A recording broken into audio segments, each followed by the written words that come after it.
तो चलिए अब शुरू करते हैं सुपरफास्ट खबरों का सिलसिला। अमेरिका के राष्ट्रपति चुनाव में जो बाइडेन ने बाजी मार ली है। डोनाल्ड ट्रंप को हराकर बाइडेन अमेरिका के 46वें राष्ट्रपति बनने जा रहे हैं। बाइडेन को 273 वोट मिले हैं, वहीं डोनाल्ड ट्रंप के पक्ष में 214 इलेक्टोरल वोट गए हैं। बाइडेन ने ट्वीट करके जनता का आभार जताया। उन्होंने कहा कि आपने मुझे देश का नेतृत्व करने के लिए चुना है। हमारे आगे का काम कठिन होगा, लेकिन मैं आपसे वादा करता हूं कि सभी अमेरिकियों के लिए राष्ट्रपति बनूंगा, चाहे आपने मुझे वोट दिया हो या नहीं।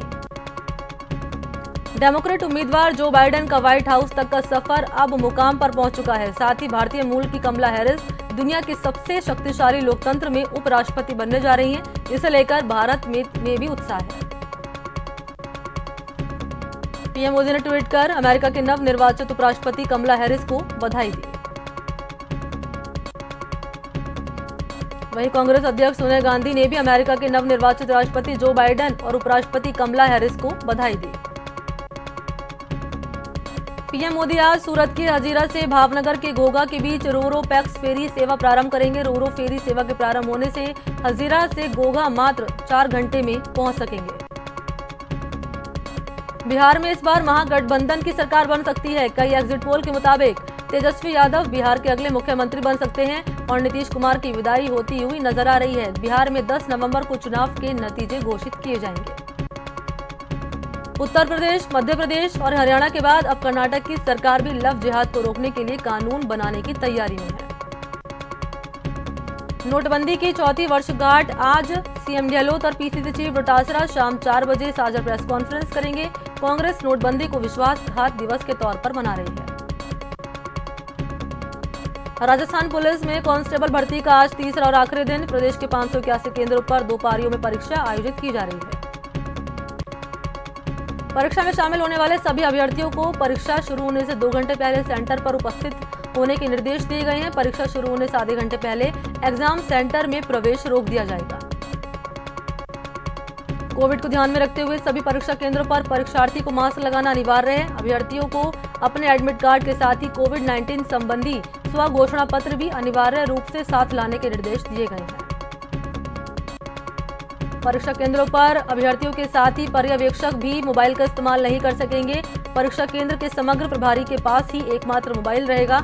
अन्य किसी को भी मोबाइल के उपयोग की अनुमति नहीं होगी। कांस्टेबल भर्ती परीक्षा के दूसरे दिन शनिवार को 4,16,089 अभ्यर्थियों ने एग्जाम दिया। 2 पारियों में हुए एग्जाम में 71% अभ्यर्थियों की उपस्थिति रही।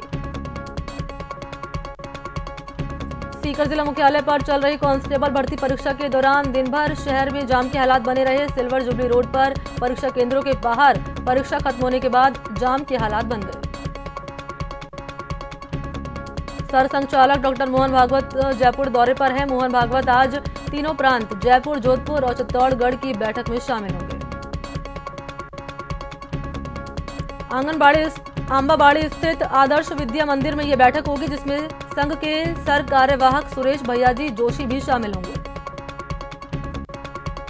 बयाना के पीलूपुरा में बैकलॉग की भर्तियों समेत 6 मांगों को लेकर गुर्जरों का आंदोलन जारी है। वहीं कर्नल किरोड़ी बैसला, दौसा जिले के सिकंदरा में बावनपाड़ा में पंच पटेलों के साथ बातचीत हुई। पंच पटेलों की बैठक में सरकार को आज तक का समय दिया गया है। दोपहर करीब 1 बजे बावनपाड़ा पहुंचे कर्नल बैसला ने बंद कमरे में समाज के पंच पटेलों के साथ आंदोलन की रणनीति को लेकर चर्चा की। इसके बाद पत्रकारों से बातचीत की। कर्नल किरोड़ी सिंह बैसला दौसा के बावनपाड़ा गांव पहुंचे और गुर्जर समाज के प्रतिनिधियों से बैठक की। बैसला ने 9 नवंबर को दौसा में आंदोलन की शुरुआत करने की बात कही। वहीं आंदोलन पर आईएएस नीरज के पवन ने गुर्जर नेता विजय बैसला से बात की। हालांकि बैसला बातचीत से संतुष्ट नहीं हुए। न्यूज 18 से खास बातचीत में बैसला ने कहा कि आरक्षण को लेकर सरकार गंभीरता नहीं दिखा रही है। गुर्जर आरक्षण पर सचिन पायलट का बयान सामने आया। पायलट ने कहा कि गुर्जरों के साथ वार्ता हो रही है, शांतिपूर्ण तरीके से समाधान ढूंढा जा सकता है। साथ ही पायलट ने कहा जो बातें हुई हैं उन्हें पूरा करेंगे। गुर्जर आंदोलन के चलते दिल्ली मुंबई रेल रूट के अलावा बयाना हिंडौन सड़क मार्ग 7 दिन से बंद पड़ा हुआ है। आंदोलन स्थल पर गुर्जर समाज के लोग दंगल रसिया गाकर मनोरंजन कर रहे हैं और ट्रैक पर ही रहना और खाना हो रहा है। पंचायती राज चुनाव को लेकर कांग्रेस उम्मीदवारों का चयन पूरा हो गया है। डोटासरा ने पर्यवेक्षकों को सिंबल दे दिए। आज उम्मीदवारों को सिंबल बांटे जाएंगे। कोटा दक्षिण निगम में बोर्ड बनाने को लेकर बीजेपी और कांग्रेस निर्दलीयों के समर्थन का दावा कर रही है। वहीं बीजेपी के एक बागी पार्षद ओम गुंजल अभी तक बाड़ेबंदी में नहीं गए।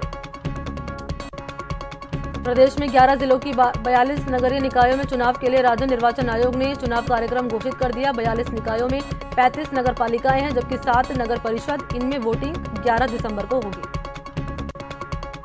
वहीं सचिन पायलट ने पंचायत चुनाव में कांग्रेस की जीत का दावा किया। पायलट ने कहा कि शहरों के साथ साथ हम गांवों में भी जीत दर्ज करेंगे। राजधानी जयपुर के नगर निगम चुनाव में 29 मुस्लिम पार्षदों की जीत के बावजूद मेयर पद के लिए मुस्लिम समाज को नजरअंदाज करने पर मुस्लिम समाज में रोष बढ़ता जा रहा है। जयपुर के रामबाग गोल्फ क्लब के चुनाव संपन्न हो गए हैं। गोल्फ क्लब कप्तान के लिए एक बार फिर से डॉक्टर अशोक गुप्ता विजयी रहे। रेलवे से जुड़ा एक दिलचस्प मामला सामने आया। NWR मजदूर संघ के मंडल अध्यक्ष सौरभ दीक्षित ने रेलवे यूनियन से जुड़े शख्स से चुनाव में टिकट के लिए सोनिया गांधी को चिट्ठी लिखी। कोटा दक्षिण नगर निगम में बोर्ड बनाने को लेकर चल रही बाड़ेबंदी के बीच 44 निर्दलीय पार्षद लेखराज योगी के पिता को MP पुलिस द्वारा गिरफ्तार करने का मामला सामने आया, लेकिन देर रात फिर रिहा कर दिया गया। बूंदी में जिला परिषद और पंचायत समिति सदस्यों के लिए होने वाले चुनावों के मद्देनजर नामांकन प्रक्रिया के चौथे दिन जिला परिषद के लिए 13, वहीं पंचायत समितियों के लिए 58 प्रत्याशियों ने नामांकन दाखिल किए। चूरू में जिला परिषद और पंचायत समिति सदस्यों के आम चुनाव के तहत चौथे दिन भी नामांकन का दौर जारी रहा। चौथे दिन जिला परिषद सदस्य के लिए 7 नामांकन और पंचायत समिति सदस्य के लिए 93 नामांकन पत्र दाखिल किए गए। राजस्थान राज्य निर्वाचन आयोग ने नगरपालिका चुनाव कार्यक्रम घोषित कर दिया। कोटा जिले की इटावा और रामगंज मंडी नगरपालिका में चुनाव होंगे। पालिका चुनाव की लोक सूचना 23 नवंबर को जारी होगी। सीकर में बीजेपी ने जिला परिषद और पंचायत समिति चुनाव के लिए अपने ज्यादातर प्रत्याशियों के नामों की घोषणा कर दी। जिले में जिला परिषद के 39 वार्डों में से 33 वार्ड के लिए बीजेपी प्रत्याशियों के नामों की घोषणा कर दी गई है। कोटा दक्षिण नगर निगम के भावी महापौर उप महापौर को मायूस करने की खबर है। 10 नवंबर को महापौर का चुनाव होगा और 11 नवंबर को उप महापौर का चुनाव होगा। चुनाव में जो भी महापौर उप महापौर निर्वाचित होंगे उन्हें नगर निगम की ओर से हाल ही में नया वाहन उपलब्ध नहीं होगा। बाड़मेर में जिला परिषद और पंचायत समिति चुनाव में पति पत्नी का एक जोड़ा इन दिनों जिले भर में चर्चा का विषय बना हुआ है। शम्मा बानो ने सरहदी पंचायत समिति धनाऊ से पंचायत समिति सदस्य का नामांकन पत्र दाखिल किया। वहीं उनके शौहर हाजी गफूर अहमद ने बाड़मेर जिला परिषद से अपना नामांकन पत्र दाखिल किया। राज्यसभा सांसद बनने के बाद राजेंद्र गहलोत पहली बार सिरोही पहुंचे। इस दौरान बीजेपी के वरिष्ठ नेता राजेंद्र गहलोत का कार्यकर्ताओं ने भव्य स्वागत किया। पत्रकारों से मुखातिब हुए गहलोत ने कहा कि पंचायत चुनाव में बीजेपी ने कमर कस ली है। कांग्रेस सरकार चाहे कितना भी परिसीमन कर ले, लेकिन जनता का रुझान बीजेपी की तरफ ही बढ़ रहा है।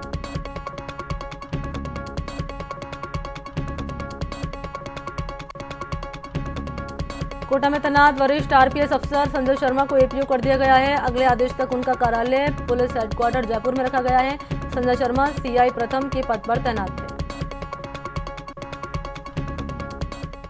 यहाँ रुकता छोटे से ब्रेक के लिए, जल्द लौटते हैं।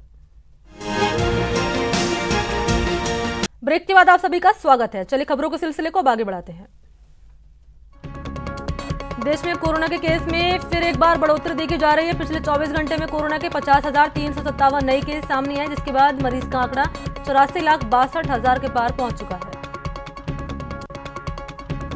वहीं पिछले 24 घंटे में कोरोना ने 577 लोगों की जान ले ली। इसके साथ ही कोरोना से मरने वालों का आंकड़ा 1,25,562 पर जा पहुंचा। प्रदेश में बीते 24 घंटे में 1,841 नए कोरोना केस सामने हैं, जिसके बाद कोरोना पॉजिटिव का आंकड़ा 2,09,000 के पार जा पहुंचा। वडोदरा में बीते 24 घंटे में 13 लोगों की कोरोना से मौत हो गई, जिसके बाद प्रदेश में कोरोना से मरने वालों का आंकड़ा 1,979 तक पहुंच गया है। वडोदरा में अब तक 38,65,000 से ज्यादा लोगों का कोरोना सैंपल लिया जा चुका है, जिनमें से अभी भी 16,327 एक्टिव केस हैं। वहीं राजधानी जयपुर में बीते 24 घंटे में 341 पॉजिटिव केस सामने आए। एक साथ इतनी बड़ी संख्या में केस सामने आने के बाद स्वास्थ्य महकमे में हड़कंप मच गया है। कोरोना जागरूकता अभियान के तहत अजमेर में लायंस क्लब ने कई जगहों पर मास्क वितरण कार्यक्रम का आयोजन किया। इस दौरान लोगों से कोरोना गाइडलाइन का पालन करने की भी अपील की गई। कोरोना जागरूकता अभियान के तहत कलेक्ट्रेट पर नुक्कड़ नाटक का आयोजन किया गया। नुक्कड़ नाटक के जरिए मैसेज दिया गया कि लोग कोरोना के प्रति जागरूक नहीं होंगे तो इसका कितना नुकसान उनको होगा। चूरू में आजाद हिंद जन कल्याण समिति की ओर से महिला स्वयं सहायता समूह द्वारा कोरोना जागरूकता रैली निकाली गई। रैली को सभापति पायल सैनी और आयुक्त ने हरी झंडी दिखाकर रवाना किया। कोटा के कुन्हाड़ी इलाके में कोरोना जागरूकता अभियान चलाया गया। इस दौरान नवनिर्वाचित पार्षद के नेतृत्व में निःशुल्क मास्क वितरण कार्यक्रम का आयोजन किया गया। चूरू में राजकीय कन्या कॉलेज की छात्राओं ने नो मास्क नो एंट्री अभियान के तहत कोरोना जागरूकता कार्यक्रम का आयोजन किया। अभियान में वाहनों के स्टिकर चस्पा किए गए और बगैर मास्क लोगों को मास्क बांटे गए। कोरोना काल में सीकर में रोडवेज बस डिपो पर सोशल डिस्टेंसिंग की जमकर धज्जियां उड़ाई गई। कांस्टेबल भर्ती परीक्षा देने आए हजारों छात्र छात्राओं की भीड़ रोडवेज बस पर देखने को मिली, जिनमें से किसी ने भी मास्क नहीं लगा रखा था।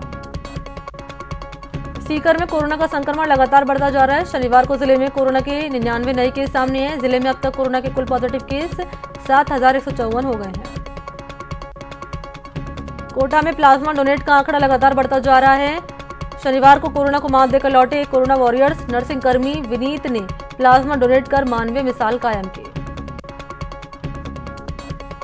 जयपुर में एक बुजुर्ग से 1 करोड़ 20 लाख की ठगी का मामला सामने आया। बुजुर्ग ने स्नैपडील से हार्पिक पावर प्लस प्रोडक्ट लिया था, जिसके बाद अनजान कॉल ने धीरे धीरे बुजुर्ग को ठगी का शिकार बना लिया। कोटा के नयापुरा थाना इलाके में बैंक ऑफ इंडिया परिसर में एक शख्स से 30,000 की ठगी का मामला सामने आया। पीड़ित के मुताबिक 2 बदमाश उसे एक रुमाल में नकली नोट देकर उससे 30,000 रुपए लेकर फरार हो गए। बीकानेर में फर्जी कंपनी बनाकर लोगों के साथ फर्जीवाड़े करने का मामला सामने आया। लोगों ने आरोपी महिला को पकड़कर पुलिस के हवाले कर दिया। पुलिस मामले की जांच कर रही है। कोटा पुलिस ने बड़ी कार्रवाई करते हुए बाइक चोर गिरोह का पर्दाफाश कर 15 लाख रुपए की 33 मोटरसाइकिल को बरामद करने में सफलता हासिल की। झालावाड़ के कालीखाड़ नदी की बड़ी पुलिया पर स्वच्छताग्राही का शव संदिग्ध अवस्था में मिला। मृतक के परिजनों ने हत्या की आशंका जताई और मामले में कार्रवाई की मांग को लेकर सड़कों पर प्रदर्शन किया। अजमेर के वैशाली नगर इलाके में 10 दिन के अंदर पर्स लूट और चेन स्नैचिंग की 9 वारदात के बाद पुलिस ने 2 आरोपियों को गिरफ्तार किया। आरोपियों ने सभी 9 वारदातों में शामिल होना कबूल किया है। भीलवाड़ा की कोतवाली थाना पुलिस ने नाथ द्वारा सराय में एक मकान पर छापा मारकर आईपीएल क्रिकेट मैच पर सट्टा लगाते हुए 3 लोगों को गिरफ्तार किया। पुलिस ने 1 करोड़ 39 लाख रुपए का हिसाब और 3900 रुपए भी जब्त किए।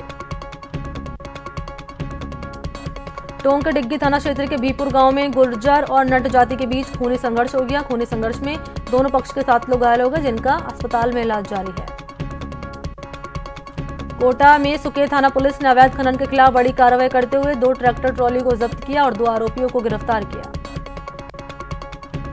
टोंक जिले समेत प्रदेश के 5 जिलों में चोरियों का पर्याय बन चुके शातिर चोर गिरोह का सरगना शरीफ मोहम्मद को आखिरकार जिले के दूनी थाना पुलिस ने गिरफ्तार कर लिया।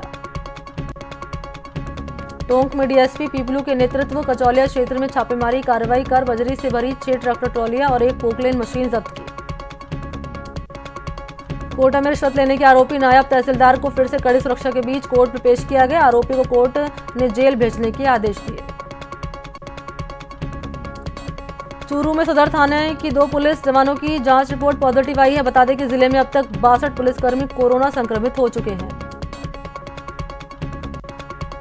धौलपुर सैपुर थाना इलाके में 1 साल के मासूम की हत्या के आरोपी ताऊ को गिरफ्तार किया। आरोपी ने मासूम की जमीन पर पटककर हत्या कर दी थी। धौलपुर में 189 किलो 90 ग्राम गांजे की तस्करी करते हुए NH3 पर एक ट्रक को पकड़ा गया है। पुलिस ने कार्रवाई के दौरान 2 गांजा तस्कर को भी गिरफ्तार किया। अलवर में पॉक्सो कोर्ट ने 4 साल की छात्रा के साथ दुष्कर्म के मामले में स्कूल वैन के चालक को 10 साल की कठोर कारावास और 10,000 रुपए से दंडित किया है। कोटा में चाकू मारकर एक युवक की हत्या में 2 आरोपियों को पुलिस ने कोर्ट में पेश किया, जहां से कोर्ट ने दोनों को 2 दिन के रिमांड पर भेजने के आदेश दिए। अलवर जिले के बानासुर थाना पुलिस ने फायरिंग कर जानलेवा हमले में मामले का खुलासा करते हुए 3 आरोपियों को गिरफ्तार किया। जालौर की भीनमाल पुलिस ने अवैध बजरी परिवहन करते 2 ट्रैक्टर ट्रॉली जब्त की। वहीं दोनों ट्रैक्टर ट्रॉली को जब्त कर अनुसंधान किया जा रहा है। अजमेर के आदर्श नगर थाना इलाके के तबीजी गांव के पास ट्रेलर और बस की भिड़ंत हो गई, जिसमें एक व्यक्ति गंभीर रूप से घायल हो गया। गनीमत रही कि बस की स्पीड कम थी, इसलिए ज्यादा जनहानि नहीं हुई। अजमेर के बांदर सिंदरी थाना इलाके में ट्रेलर और बस की टक्कर हो गई। हादसे में बस ड्राइवर की मौत हो गई, जबकि करीब 20 लोग घायल हो गए। घायल हुए सभी युवक जयपुर में कांस्टेबल भर्ती परीक्षा देने जा रहे थे। तो बुलेटिन में फिलहाल इतना ही। नमस्कार।